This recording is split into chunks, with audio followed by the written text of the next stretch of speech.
The ink on the divorce papers was barely dry when he popped the champagne. Alexander Sterling, the tech mogul who graced the cover of Forbes 3 times, didn't just divorce his wife of 5 years, he erased her. He handed the pen to Eleanor, a woman the tabloids called plain and boring, while his mistress, the Oscar-nominated actress Isabella Montrose, watched from the doorway wearing Eleanor's favorite silk robe. Alexander thought he was cutting off dead weight to ascend to Hollywood royalty. He didn't know that the plain woman signing her name wasn't just a housewife. She was the hidden matriarch of the Vance Steel Dynasty, the very company that supplied the steel for Alexander's skyscrapers. He wasn't signing a divorce decree. He was signing his own bankruptcy. Location: the Sterling Penthouse, 432 Park Avenue, New York City. Date: November 14th. The silence in the penthouse was usually comforting, a testament to the soundproofing that cost more than most people earned in a lifetime. Tonight, however, the silence felt predatory. Eleanor Sterling sat at the edge of the sprawling mahogany dining table. It was an antique, imported from a French chateau, one of the many things Alexander had bought to prove he had taste to match his billions. Her hands were folded in her lap, her knuckles white. Across from her stood Alexander. He was pacing, his Italian loafers clicking against the marble floor. He looked impeccable as always, charcoal suit, tie loosened just enough to suggest a hard day's work, though Eleanor knew he had spent the afternoon at the Tiffany & Co.'s flagship store. "It's not about cruelty, Ellie," Alexander said, finally stopping to pour himself a drink. He didn't offer her one. "It's about evolution. Brands evolve, companies evolve, people evolve, and frankly, we've evolved in different directions." Eleanor looked up. Her face was devoid of makeup, her brown hair pulled back in a simple ponytail. To the outside world, she was the mousy librarian who had somehow snagged New York's most eligible bachelor 5 years ago. "Evolution," Eleanor repeated, her voice steady. "Is that what you call sleeping with Isabella Montrose for 6 months?" Alexander sighed, the sound of a man inconvenienced by a triviality. "Don't make this sordid. Isabella understands me. She understands the spotlight. She understands the pressure of my life. You're content with charity galas and reading books in the garden. You're a shadow, Ellie, and I need a star." The elevator doors at the far end of the penthouse chimed softly. They slid open, and Isabella Montrose stepped out. She was breathtaking, even casually dressed. She wore a cashmere sweater that Eleanor recognized. It was hers, missing from her closet for 2 weeks, and tight designer jeans. "Is it done, Alex?" Isabella asked, ignoring Eleanor entirely. Her voice was that famous husky purr that had won her a Golden Globe. "Almost," Alexander said, sliding a thick stack of documents across the mahogany table toward Eleanor. "The settlement is generous, Ellie. $2 million. The apartment in Jersey. You keep your car. It's more than fair considering you signed a prenup." Eleanor looked at the papers. "Decree of dissolution of marriage." "I don't want the money, Alex," Eleanor said quietly. Isabella laughed, a sharp, tinkling sound, as she poured herself a glass of Alexander's scotch. "Oh, honey, don't try to play the martyr. Take the cash. It's not like you have any career prospects. What was it you did before Alex saved you? Assistant librarian?" Eleanor stood up. She wasn't tall, but something in her posture shifted. The slump vanished. Her spine straightened with a rigidity that would have reminded a historian of a soldier bracing for cannon fire. "I was an archivist," Eleanor corrected softly. "I managed history." "Semantics," Alexander waved a hand dismissively. "Just sign the papers, Ellie. I have a PR team coming in at 8 a.m. to handle the announcement. We want to control the narrative. Amicable separation due to growing apart. Standard boilerplate. Eleanor reached into her purse, a worn leather tote that Alexander hated, and pulled out her own pen. It wasn't a cheap plastic stick. It was a heavy fountain pen with a nib of solid iridium, engraved with a crest too small for Alexander to notice from where he stood. She looked at her husband, the man she had loved, the man she had supported when his first startup, Nebula Tech, nearly collapsed because he couldn't secure raw materials. She had made a phone call then, a call he never knew about, that lowered the price of structural steel for his servers by 40%. That call had saved his career. "You are sure about this, Alexander?" she asked. "Once I signed this, there is no going back. Our assets, our lives, and our business connections are severed." "Business connections?" Alexander scoffed. "Ellie, the only connection you have is to the housekeeper." "Yes, I'm sure. Sign it." Eleanor uncapped the pen. The scratching sound of the nib on the paper was the loudest thing in the room. Eleanor V. She didn't write Sterling. She simply signed her initial. "Done," she said. She didn't ask for the check. She didn't ask for the keys to the Jersey apartment. She simply placed the pen back in her bag. "You can keep the apartment," she said, turning to the elevator. "And the money. I won't be needing your charity." "Suit yourself," Isabella sneered, draping her arms around Alexander's neck. "More for us. Bye, Plain Jane." As the elevator doors closed, hiding the sight of her husband kissing another woman, Eleanor didn't cry. She pulled out her phone. It was an encrypted device, not the standard iPhone Alexander insisted she use. She dialed a number that hadn't been used in 5 years. "This is Vanguard 1, she said into the phone. Her voice was no longer soft. It was cold iron. "Initiate protocol homecoming. I'm leaving New York. Tell the board of directors I will be at the Pittsburgh headquarters by morning. The hiatus is over. Location: Teterboro Airport, private hangar. Date: November 15th. The media storm hit before Eleanor even landed in Pennsylvania. By the time Alexander's PR team released the statement at 8 a.m., TMZ and the Daily Mail had already run the story, leaked intentionally by Isabella's agent to maximize the drama. Billionaire Alex Sterling dumps frumpy wife for Hollywood bombshell. The photos were brutal. They used a picture of Eleanor from a rainy day where she looked washed out and tired, placed next to a red carpet photo of Isabella looking radiant in Dior. The narrative was set. Alexander had upgraded. Eleanor was the sad, discarded starter wife who couldn't keep up with the visionary genius of her husband. Social media was merciless. AidTechBro99 tweeted, "About time Alex dropped the deadweight. You can't run a Fortune 500 company with a librarian on your arm." Bella Fanfreeva posted, "Finally a couple that looks the part." Lex Bella. Alexander read the tweets in the back of his Maybach, a satisfied smirk on his face. "Trending #1 worldwide," he told Isabella, who was scrolling through Instagram comments. "The stock price for Sterling Dynamics is actually up 2%. The market loves a power couple." "They love me," Isabella corrected, checking her makeup in the compact mirror. "And they love that you're finally with someone who has flavor." Meanwhile, in a private hangar at Teterboro Airport, a very different scene was unfolding. Eleanor stepped out of the taxi.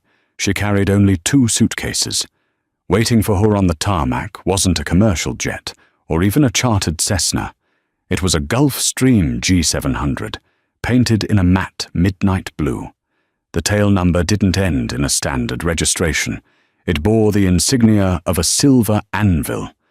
A man in a dark suit stood by the stairs. He was older, with white hair and a scar running down his cheek. This was Marcus Thorne, the head of security for the Vance family for 30 years. "Miss Eleanor," Marcus said, bowing his head deeply. It wasn't a bow of servitude, but of immense respect. "Welcome back." "Hello, Marcus," Eleanor said, the wind whipping her hair. "Is the family aware?" "The board has been convened. Your grandmother, she is relieved. She said she knew the sterling experiment would fail eventually." Eleanor winced slightly.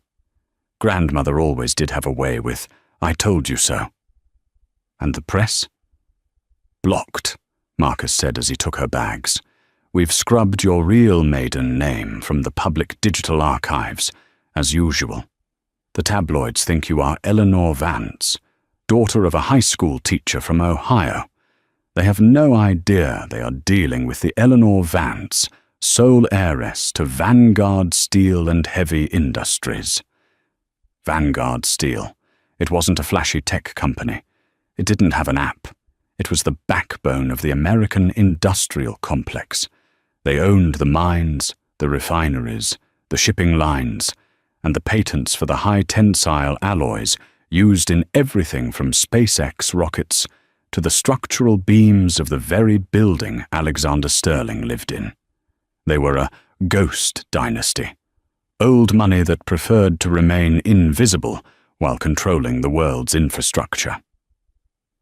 Eleanor walked up the stairs of the jet. She paused at the top and looked back at the New York skyline.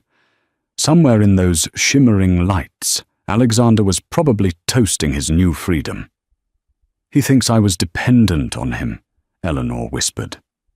"He is about to learn," Marcus said from behind her, "that a skyscraper is nothing without its steel skeleton."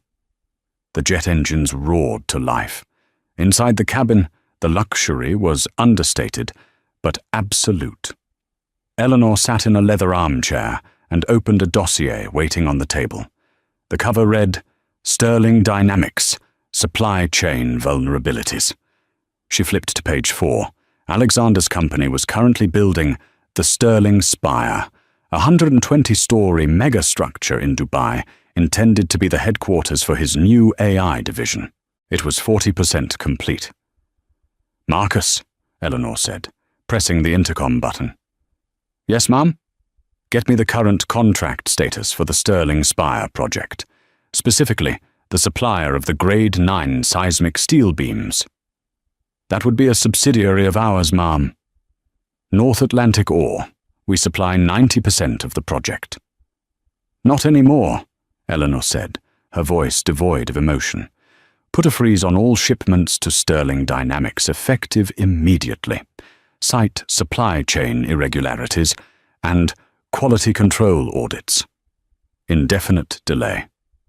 "That will cost him millions a day in penalties, ma'am." "I know," Eleanor said, watching New York disappear beneath the clouds. He wanted a story full of drama for his new life. I'm just helping him write it. Location: Sterling Dynamics, HQ, Silicon Valley, Vanguard Estate, Pittsburgh. Date: 3 months later. The honeymoon phase, as it turned out, had a strict expiration date. For Alexander Sterling, it lasted exactly 90 days. Life with Isabella was a whirlwind of red carpets, paparazzi flashes, and exclusive parties. But the cracks were appearing. Isabella wasn't just high maintenance, she was a black hole of attention. She interrupted board meetings to ask Alexander's opinion on dress swatches. She threw tantrums when he had to work late. She treated his staff like indentured servants, causing his executive assistant of 10 years to quit. Alexander sat in his glass-walled office, rubbing his temples. The headache had been there for a week. "Alex, darling," Isabella burst in, followed by a camera crew. She was filming a reality show, The Real Life of Bella, a project she had badgered him into financing. "The lighting in here is terrible. Can we move your desk to the balcony?" "Isabella, I'm working," Alexander snapped, louder than he intended. The camera crew froze. "I have a crisis with the Dubai Tower. Construction has been halted for 2 weeks." "Boring." Isabella rolled her eyes. "Just buy more bricks or whatever. Look, the Met Gala is coming up, and I need you to look less stressed. You're giving me wrinkles just looking at you." She motioned for the cameras to cut. "Seriously, Alex, fix it. You're the genius billionaire. Why is the building stopped?" "Because," Alexander hissed, standing up, "the steel supplier ghosted us. They froze the shipments. We can't find another vendor who makes that specific alloy. It's proprietary." "So sue them." "We're trying, but the parent company is buried under shell corporations. We can't even find a name to serve the papers to." Meanwhile, 3,000 miles away, the atmosphere was very different. The boardroom of Vanguard Steel was a cavernous space of oak and brass, smelling of lemon oil and serious money. 12 men and women, the captains of industry, sat around the table. At the head sat Eleanor, gone were the cardigans and the messy ponytail. She wore a tailored navy suit that cost more than Alexander's car, her hair cut into a sharp, commanding bob. She didn't look like the librarian anymore. She looked like a queen on a warpath. "The audit of the European division is complete," Eleanor said, her voice projecting clearly without a microphone. "We are up 14% in the Asian markets." "And the sterling situation?" asked Mr. Henderson, a board member who had known Eleanor since she was a child. "The freeze is holding," Eleanor said, calmly, reviewing a tablet screen. "Sterling Dynamics has missed 3 construction deadlines. The investors in Dubai are getting restless. Their stock has dropped 18% since the divorce." "Is the goal to bankrupt him, Ma'am?" Henderson asked. "Because if we squeeze too hard, the antitrust regulators might sniff around." "The goal," Eleanor said, looking up with eyes that glinted like polished chrome, "is to remind him of his place. He thinks he is a self-made god.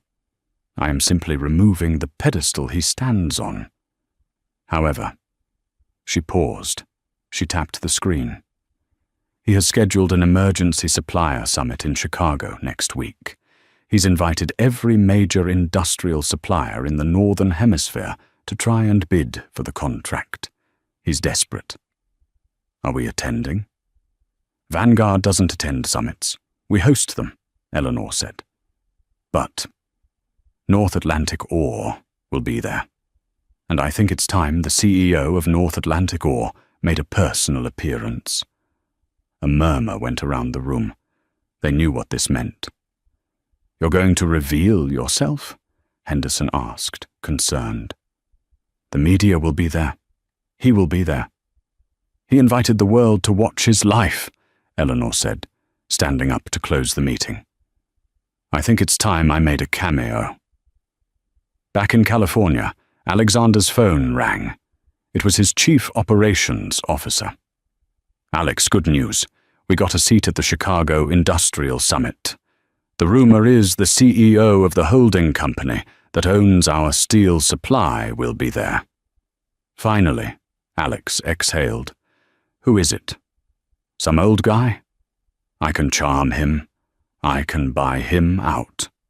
"We don't have a name, sir. Just a title. They call the CEO the Iron Lady." "Iron Lady?" Alex laughed, adjusting his tie. "Sounds like a challenge. Book the jet, and tell Isabella to stay home. I need to focus." "Sir, Isabella has already tweeted that she's coming with you to Chicago for a shopping spree." Alex slammed the phone down. He looked out the window at the smoggy sunset. He missed the quiet evenings with Ellie. He missed her listening ear. He missed the way she would massage his shoulders without him asking. "No," he thought, shaking his head. She was weak. I am a lion, and lions don't look back. He didn't know that the lion was walking straight into a trap set by the tamer. Location: the Grand Ballroom, the Palmer House, Hilton, Chicago. Date: December 2nd. Chicago in December was a biting, frigid beast, a stark contrast to the climate-controlled artificiality of Alexander Sterling's life. The wind off Lake Michigan rattled the windows of the limousine, but inside The air was thick with the scent of Isabella's perfume, a cloying floral scent that Alex was beginning to associate with migraines. "I don't see why I had to come," Isabella complained, scrolling through her phone. The screen illuminated her face, which was currently contoured to perfection. "This is an industrial summit, Alex. It's going to be full of old men talking about rust." "It's not rust, it's infrastructure," Alexander snapped, checking his tie in the reflection of the window. He looked tired. The circles under his eyes were visible even through the concealer his makeup artist had applied. "And you had to come because the investors are spooked. They need to see us as a united front. The power couple, remember?" "Well, the power couple needs a drink," Isabella muttered. "And remind me again why we're chasing this Iron Lady. Can't you just buy her company?" "I tried," Alex said, his voice tight. "They're private, hostile takeover proof. If I don't get her to sign off on the steel beam shipments by tonight, the Dubai Tower is officially dead. The penalties alone will wipe out our Q4 profits." The limo pulled up to the curb. A swarm of photographers, tipped off by Isabella, Alex suspected, began to flash their bulbs. Alexander put on his winning smile, the one that had charmed venture capitalists for a decade. He took Isabella's hand. "Smile," he whispered. "Look like you adore me." "I adore your credit card limit," she whispered back, flashing a dazzling smile for variety. Inside, the grand ballroom was a sea of dark suits and grey hair. This wasn't the tech world. There were no hoodies, no beanbag chairs, no disruption. This was old money. This was coal, oil, freight, and steel. The people in this room didn't care about Instagram followers. They cared about tonnage and tariffs. Alexander felt out of place. He was a disruptor, a tech visionary. These men looked at him like he was a parlor trick. "Sterling!" a voice boomed. Alex turned to see Victor Krum, a Russian shipping magnate he had met once at Davos. "Victor," Alex extended a hand. "Good to see you." Victor didn't take the hand. He looked Alex up and down, his eyes landing on Isabella's dress, a plunging red number that was entirely inappropriate for a conservative business summit. "I hear you are having trouble with your erection," Victor said loudly, causing a nearby group to chuckle. Alex stiffened. "Excuse me?" "Your building," Victor clarified, a cruel smirk playing on his lips. "It cannot go up. No steel. Very embarrassing. In my country, when a man cannot finish what he starts, we do not call him a visionary. We call him a failure." "It's a supply chain hiccup," Alex said through gritted teeth. "I'm meeting with the CEO of North Atlantic Ore tonight to sort it out." Victor laughed, a deep, belly-shaking sound. "You are meeting the Iron Lady? Good luck, little boy. She eats men like you for breakfast. She does not like, how do you say, flash." He gestured vaguely at Isabella. Isabella bristled. "Excuse me, I am an Oscar nominee. And this is a room for people who build the world, not people who pretend," Victor said, turning his back on them. Alex steered Isabella away, his grip on her arm tight. "Keep your mouth shut," he hissed. "We are bleeding status here." They made their way to the VIP section, a roped-off area near the stage where the keynote speech was about to begin. The program listed the speaker simply as the chairwoman of the Vanguard Group. "Vanguard," Alex muttered. "They own North Atlantic Ore. They're the whale. If I can get 5 minutes with the chairwoman, I can bypass the subsidiary and get the steel." "God, this champagne is cheap," Isabella complained, sipping a flute from a passing tray. "Alex, look at that woman over there, the one in the white suit. Who wears white in winter?" Alex looked. Standing near the stage, surrounded by a phalanx of security and attentive executives, was a woman. Her back was to them, She wore a white power suit, impeccably tailored, stark against the sea of black tuxedos. Her posture was regal. "That must be her," Alex said, straightening his jacket. "Stay here, Bella. Do not move. Do not tweet." "Whatever," Isabella sighed, turning to flirt with a waiter. Alex approached the group. His heart was pounding. This was it, the charm offensive. "Excuse me," Alex said, projecting his voice to cut through the conversation. "I'm Alexander Sterling, CEO of Sterling Dynamics. I believe we have some business to discuss regarding the Dubai project." The security guard stepped forward to block him, but the woman in the white suit raised a hand. The guards parted. She turned around slowly. Alexander Sterling stopped her. His brain stuttered. He blinked, sure that the stress was causing hallucinations. The face was familiar, yet entirely alien. The features were Eleanor's, the high cheekbones, the soft curve of the jaw. But gone was the woman who wore oversized sweaters and apologized for taking up space. This woman wore diamonds that were heirlooms, not gifts.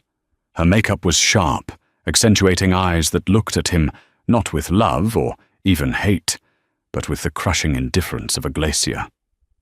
"Hello, Alexander," Eleanor said. Her voice was smooth, low, and terrifyingly calm. "Ellie?" Alex whispered, his voice cracking. What are you doing here? How did you get past security?" The executives around her chuckled darkly. "Mr. Sterling," Eleanor said, "I am security. Location, the VIP Circle, Chicago Industrial Summit. Time, moments later." The silence that fell over the immediate vicinity was heavy. Alexander looked at his ex-wife, trying to reconcile the image of the woman who used to bake blueberry muffins on Sundays with this titan standing before him. "I don't understand," Alex stammered. He looked at the man standing next to her, Marcus Thorne, the security chief from the airfield. You're with Vanguard?" "Alexander," Eleanor said, stepping closer. She was wearing heels that made her nearly his height. "I am Vanguard." The words hit him like a physical blow. Vanguard, the shadowy conglomerate that controlled 30% of the global steel market, the company he had been trying to get a meeting with for 6 months. "That's impossible," Alex laughed nervously. "Your father was a history teacher in Ohio. You collect rare books." "My father was the youngest son of Archibald Vance, the founder of Vanguard Steel," Eleanor corrected. "He chose to leave the life and teach. But when my grandfather died 5 years ago, the trust passed to me. I have been the chairwoman of the board since the month before we got married." Alexander felt the blood drain from his face. He did the math. 5 years? But I was struggling then. Nebula Tech was almost bankrupt, and then suddenly the price of raw materials dropped, Eleanor finished for him. "You secured a contract with a supplier you had never heard of, at rates that were frankly charitable. You thought it was your brilliance, Alexander. It was my wedding gift." Alex staggered back slightly. You fixed the prices." "I subsidized your incompetence," Eleanor said, her voice hard. "I believed in you. I thought you were a genius who just needed a break. I kept my identity secret because I wanted to be loved for who I was, not for the Vance fortune. I wanted a partner, not a parasite." She took a step forward, invading his personal space. "And for 5 years, I played the role. I cooked your dinner while managing a multi-billion-dollar portfolio from my iPad while you slept. I listened to you brag about your self-made empire, knowing that I was the one holding up the foundation." "Ellie, wait!" Alex's mind was racing. This changed everything. She wasn't a discarded librarian. She was one of the richest women on the planet. If this is true, then we can fix this." The Dubai Tower, the steel. You can sign the release. He reached out to touch her arm. Marcus Thorne stepped forward, his hand hovering over his jacket, but Eleanor stopped him with a glance. You think this is a negotiation? Eleanor asked, tilting her head. We're family, Alex pleaded, dropping his voice to a seductive whisper. Technically. Look, the divorce isn't final yet. There's a cooling-off period. I made a mistake, Ellie. Isabella, she's a fling, a midlife crisis. But you and I, we're a team. We built Sterling Dynamics together. We didn't build it together, Eleanor said. I built it. You just put your name on the building. Suddenly, a shrill voice cut through the tension. Alex, why are you talking to the help? Isabella Montrose sashayed into the circle, a glass of champagne in hand. She looked Eleanor up and down with a sneer. Oh my God, is that Plain Jane? What are you doing here? Did you get a job catering the event? The circle of executives went dead silent. Victor Crumb, standing nearby, actually gasped. Eleanor shifted her gaze to Isabella. It was like a lioness looking at a yapping chihuahua. Isabella Montrose, Eleanor said. I enjoyed your performance in the Midnight Garden, although I found your character's motivation lacking. Excuse me? Isabella scoffed. Who do you think you are? She is the woman who owns the building you live in, Marcus Thorne said, his voice deep and rumbling. What? Isabella looked at Alex. What is he talking about? Shut up, Isabella, Alex hissed, panic rising in his throat. Eleanor signaled to the DJ booth. The music lowered. She walked past Alex and Isabella, stepping up onto the small stage. She adjusted the microphone. Ladies and gentlemen, Eleanor announced. The room fell silent. Thank you for coming. As the chairwoman of Vanguard and its subsidiary, North Atlantic Ore, I have an announcement regarding the future of our partnerships. Isabella's mouth dropped open. Chairwoman? Eleanor looked directly at Alexander from the stage. Effective immediately, Vanguard Steel is initiating a new standard for ethical partnership. We will no longer supply materials to companies that demonstrate volatile leadership, financial instability, or moral bankruptcy. She paused for effect. Therefore, we are permanently severing all ties with Sterling Dynamics. Furthermore, we are calling in the debts. Sterling Dynamics financed their expansion using Vanguard-backed bonds. Per the contract clause regarding management instability, triggered by a high-profile divorce scandal, those debts are now due in full. The room erupted in murmurs. Reporters were typing furiously on their phones. Due? Alex shouted, forgetting himself. We have 30 years to pay those bonds. Read the fine print, Alexander, Eleanor said into the mic, her voice echoing through the hall. Clause 4A. Immediate repayment required if the primary guarantor, me, withdraws confidence. I withdraw my confidence. She looked down at him, looking small and pale next to his celebrity mistress. You have 48 hours to pay $300 million, Alexander. Or I initiate foreclosure proceedings on the Dubai Tower, the San Francisco headquarters, and, oh yes, the penthouse at 432 Park Avenue. She smiled, a cold, devastating smile. I hope you haven't unpacked, Isabella. Location: the penthouse, New York City, 3 days later. Date: December 5th. The descent was faster than the ascent. It had taken Alexander 10 years to build his reputation. It took Eleanor Vance 48 hours to dismantle it. The news of the debt call-in caused Sterling Dynamics stock to freefall. It plummeted 40% by the time the markets opened the morning after the Chicago summit. By noon, the board of directors had suspended Alexander's trading privileges. By evening, the creditors were circling like sharks, smelling blood in the water. Alexander sat on the floor of the penthouse living room. Boxes were everywhere. Not moving boxes, evidence boxes. The SEC had launched an investigation into undisclosed related party transactions regarding the cheap steel he had received for years. Isabella was screaming in the bedroom. "I can't believe this!" she shrieked, storming out. She was dragging a Louis Vuitton trunk, scratching the marble floor. "They froze my credit cards, Alex. The supplementary card you gave me. I tried to buy a latte and it was declined. A latte!" "Isabella, please," Alex said, holding his head in his hands.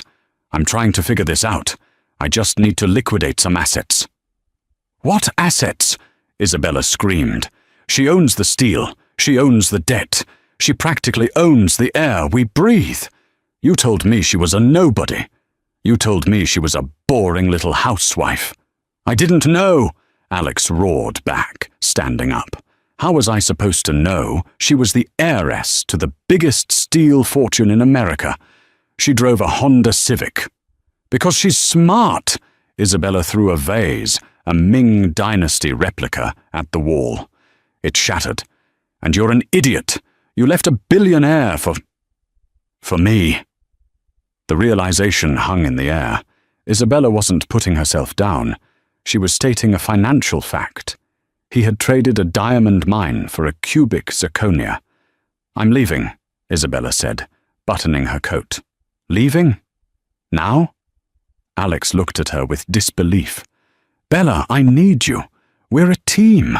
We can rebuild. I'm still Alexander Sterling." "You're Alexander Sterling with negative net worth," Isabella spat. "And I have a reputation to think of. Being the mistress of a billionaire is chic. Being the girlfriend of a bankrupt fraud is pathetic. My agent already booked me a flight to Cabo with the producer of my next movie. You're seeing someone else." "I'm an actress, Alex. I need an audience, and your show is cancelled." She slammed the door behind her. The echo rang through the empty, cold apartment. Alex stood alone in the wreckage of his life. The silence was heavy, but this time it wasn't predatory. It was final. His phone buzzed on the floor. He picked it up. It was a notification from Zillow. Listing alert, 432 Park Avenue penthouse. Price, $45,000. Seller, the Vance Trust.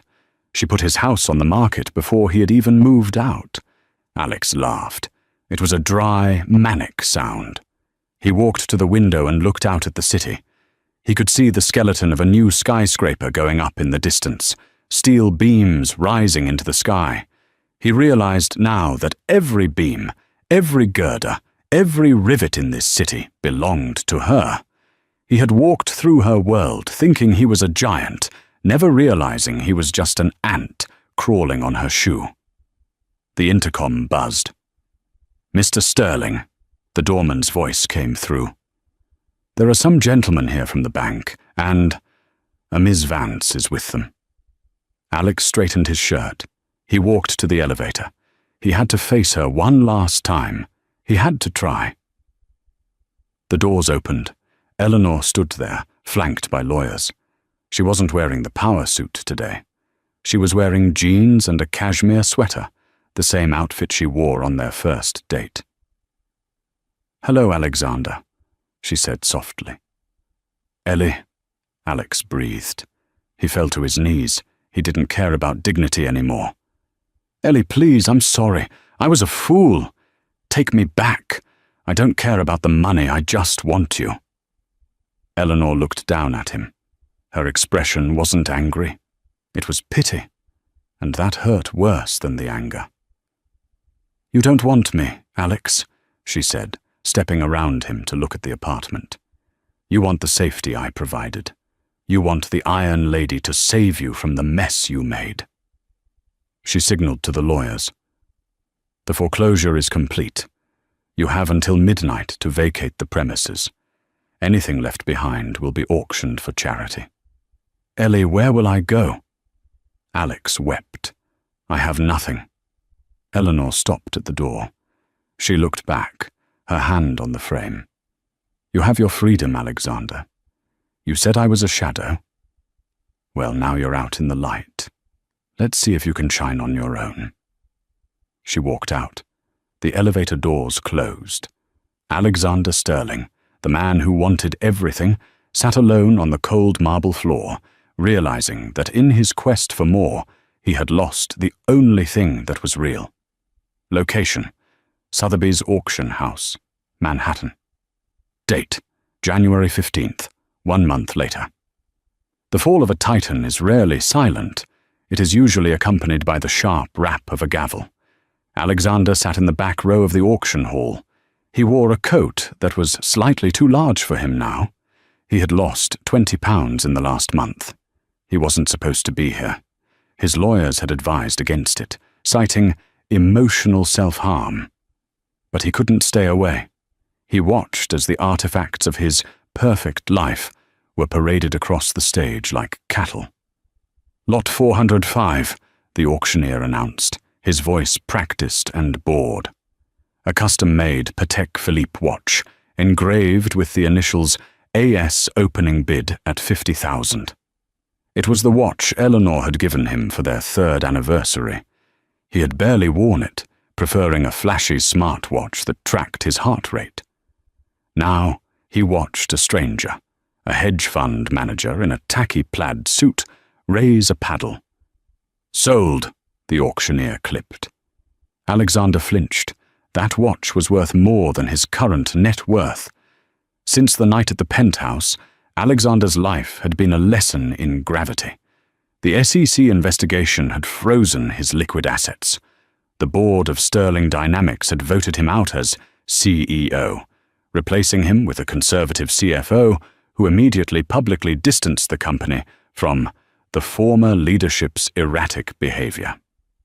Isabella Montrose was gone, appearing on the cover of People magazine 3 days later with the headline, "I survived him. Isabella opens up about toxic billionaire X." She spun a narrative of emotional manipulation that wasn't entirely true, but Alexander had no PR team left to fight it. He was living in a serviced apartment in Queens. It was clean, but small. The radiator clanked at night. The view was of a brick wall, not the skyline. "Lot 410, the auctioneer continued. A first-edition copy of The Great Gatsby, signed by Fitzgerald.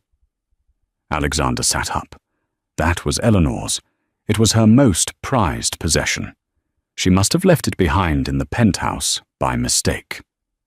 "Opening bid, 10,000. Alexander checked his bank account on his phone. He had $12,000 left to his name, the remnants of a cashed-out 401k that hadn't been seized yet. He could buy it back. He could save one piece of her. One piece of the life they had. He raised his hand. 12,000, he shouted, his voice cracking. The room turned to look. People whispered, "Is that him? Is that Sterling? He looks terrible." "I have 12,000 from the gentleman in the back," the auctioneer said, peering over his glasses. "Do I hear 15? 20,000, a voice called out from the front row. Alexander's heart sank. He looked at the bidder. It was Marcus Thorne, Eleanor's security chief. He wasn't bidding for himself. He was bidding for the trust. Eleanor was buying her own book back, ensuring Alexander couldn't have it. 20,000 going once, sold to the gentleman in the front. Alexander slumped in his chair.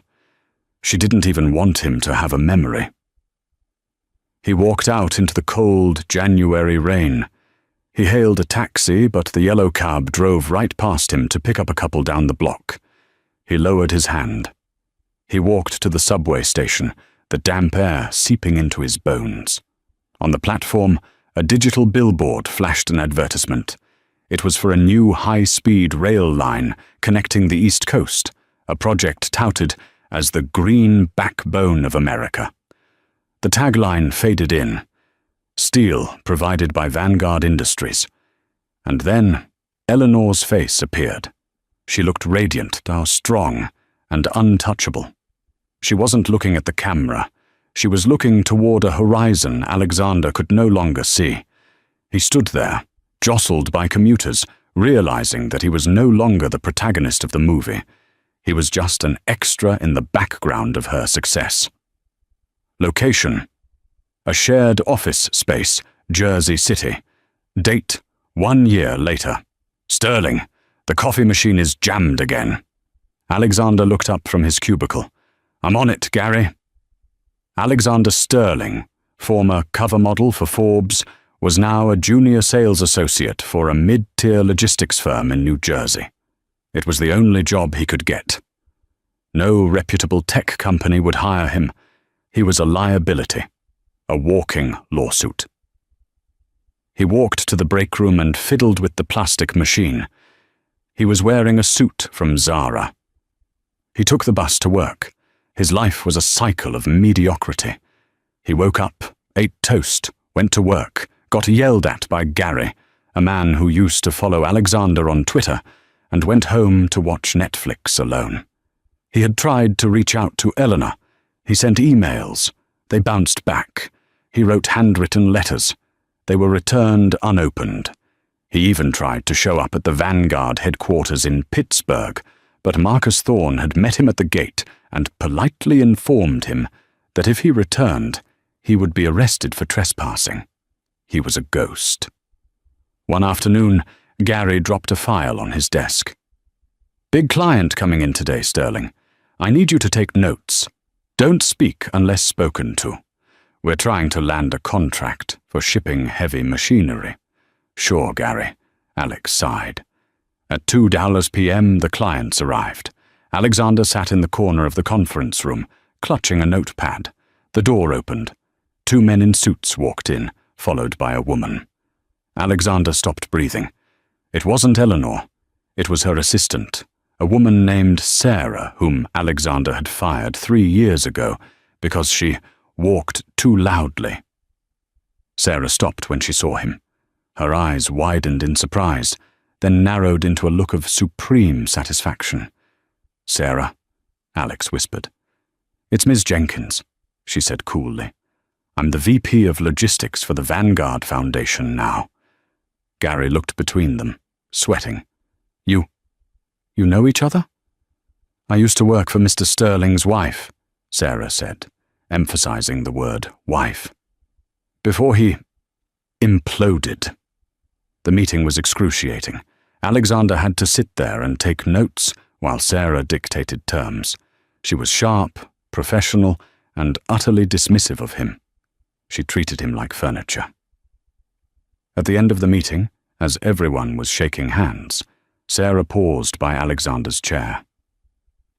She's happy, you know, Sarah said quietly. Alex looked up, his eyes red-rimmed. Is she?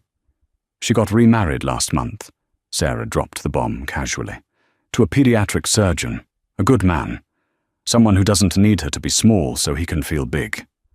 The room spun. Remarried. It was over. Truly over. The tiny flame of hope he had been nurturing, the delusion that if he just worked hard enough and proved he had changed, she might take him back, was extinguished. Does she ever talk about me? Alex asked, his voice trembling. Sarah considered this for a moment.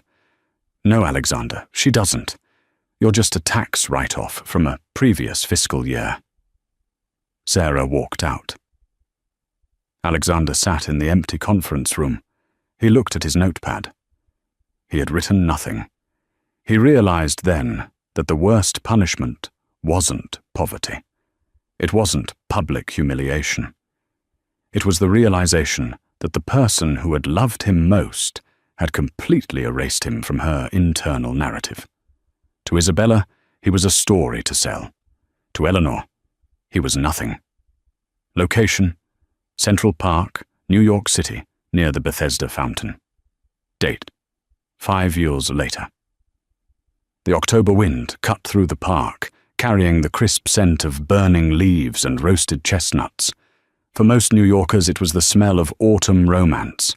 For Alexander Sterling, it was just another reminder that winter was coming, and his heating bill was overdue. Alexander sat on a peeling green bench, watching the tourists snap photos of the angel statue. He was 42 now, but he looked 50. The thick, lustrous hair that had once been the subject of GQ profiles was thinning and grey at the temples. His suit, a polyester blend from a discount rack, shined cheaply in the sunlight. He wasn't destitute. He was a senior logistics manager at a trucking firm in Newark. But he was invisible. He was part of the grey background of the city he used to think he owned. He unwrapped a foil-wrapped sandwich, tuna prepared in his kitchenette that morning, and took a bite. It was dry. "Ball! Ball!"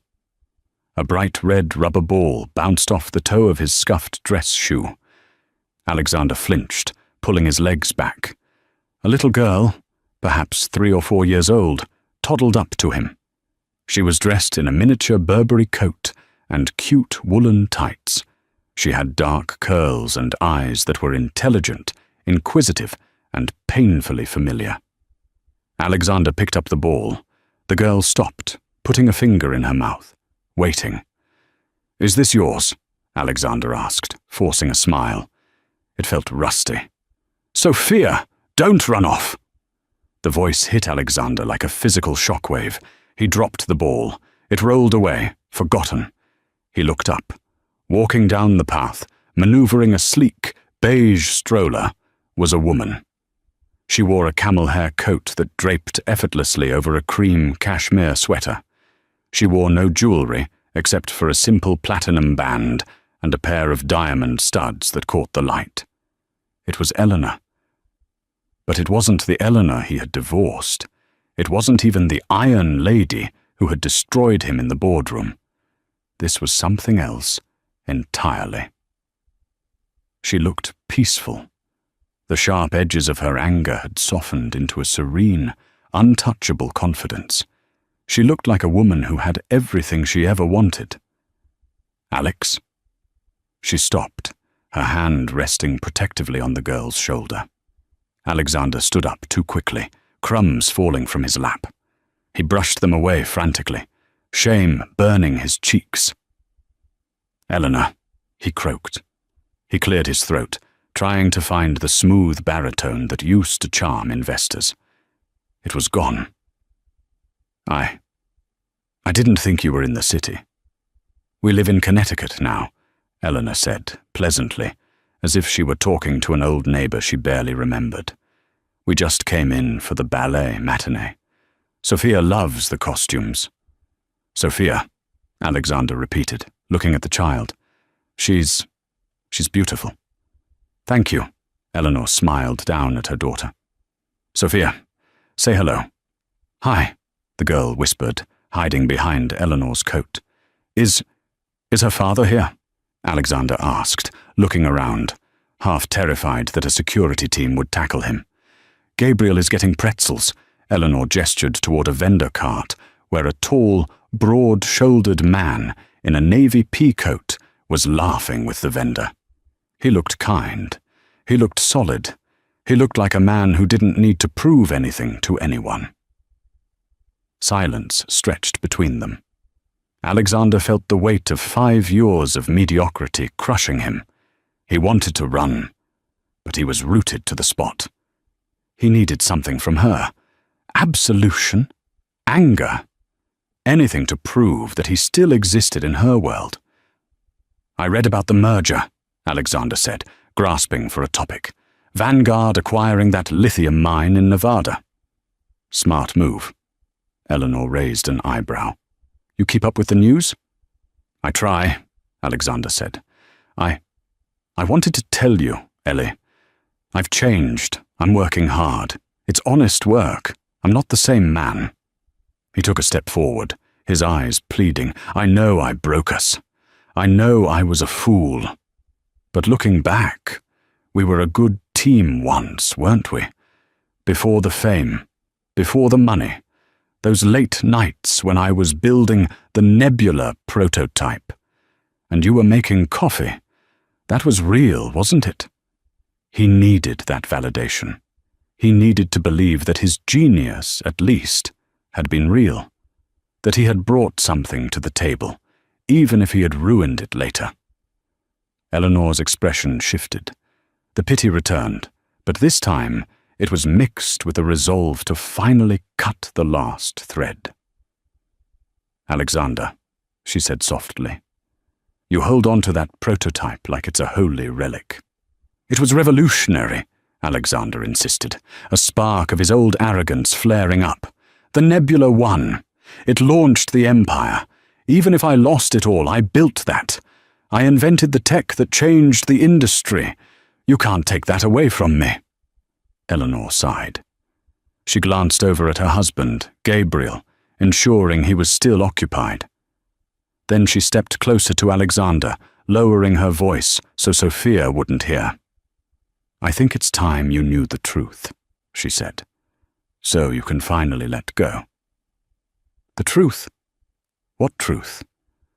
"The Nebula won," Eleanor said, her voice steady and precise. "It didn't work, Alex. It overheated after 40 minutes of use. The processing speed was average at best. The industry laughed at it." "That's a lie," Alexander stammered. "We sold out. The first order was for 10,000 units.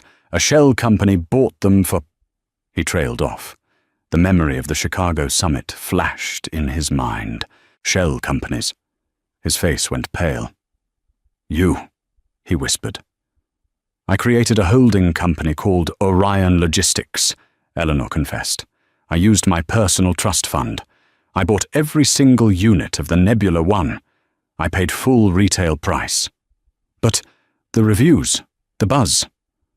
"Marketing firms I hired," Eleanor shrugged. "I paid for the hype. I paid for the initial sales figures, so you could secure Series A funding from the venture capitalists. Once you had the funding, you hired real engineers who fixed the tech for the second version. But the first one? The one you built with your own hands?" She paused, letting the words hang in the cold air. "It was junk, Alexander.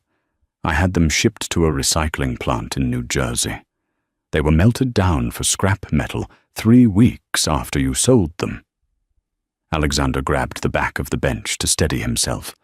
The world was spinning. "Why?" he gasped. "Why would you do that?" "Because I loved you," Eleanor said, and the sadness in her eyes was profound. "I saw how desperate you were to be a great man. You were falling apart. You were depressed. I wanted to give you a win. I thought if you felt successful, you would become the man I knew you could be. I thought I was building your confidence." She shook her head slowly. "I didn't realize I was feeding a monster. I bought your success, Alexander. I bought your reputation. I even bought the suit you wore on the cover of Forbes. You were never a self-made billionaire. You were a scholarship student in a school I built for you." Alexander looked down at his hands. He felt stripped naked. Every accolade, every cheer, every moment of pride he had ever felt. It was all charity. It was all her. "So I was nothing?" he whispered, tears leaking from his eyes. "This whole time, I was just your pet project?" "You were my husband," Eleanor corrected gently. "But you wanted to be a god. And gods don't have wives, Alex. They have worshippers. And I was tired of kneeling." "Mommy!" Sophia tugged on Eleanor's hand. "Daddy has pretzels." Eleanor looked back at Gabriel, who was walking toward them with a warm smile, holding 2 large, soft pretzels. "I have to go," Eleanor said. She didn't offer a handshake. She didn't offer a hug.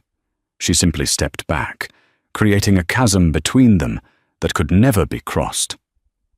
"Goodbye, Alexander. I hope you find a life that is real this time."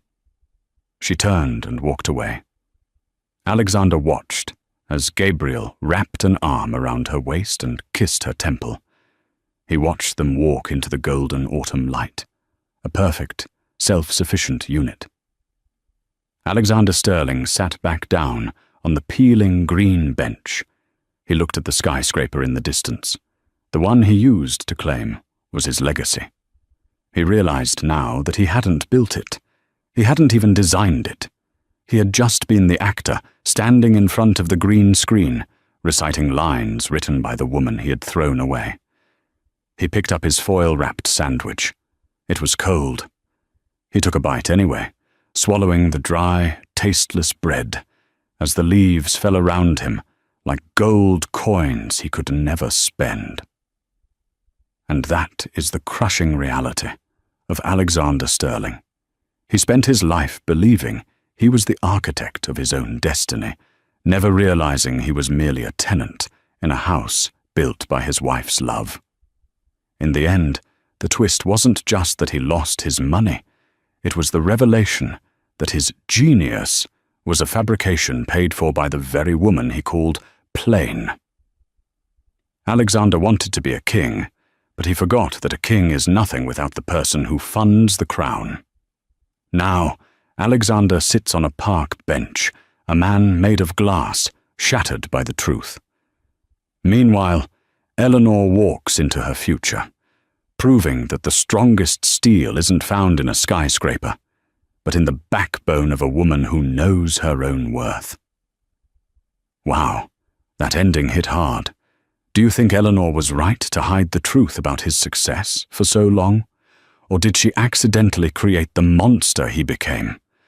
I want to hear your theories in the comments. If this story gave you chills, please smash that like button and share this video with a friend who loves a good karma story. Don't forget to subscribe and turn on notifications.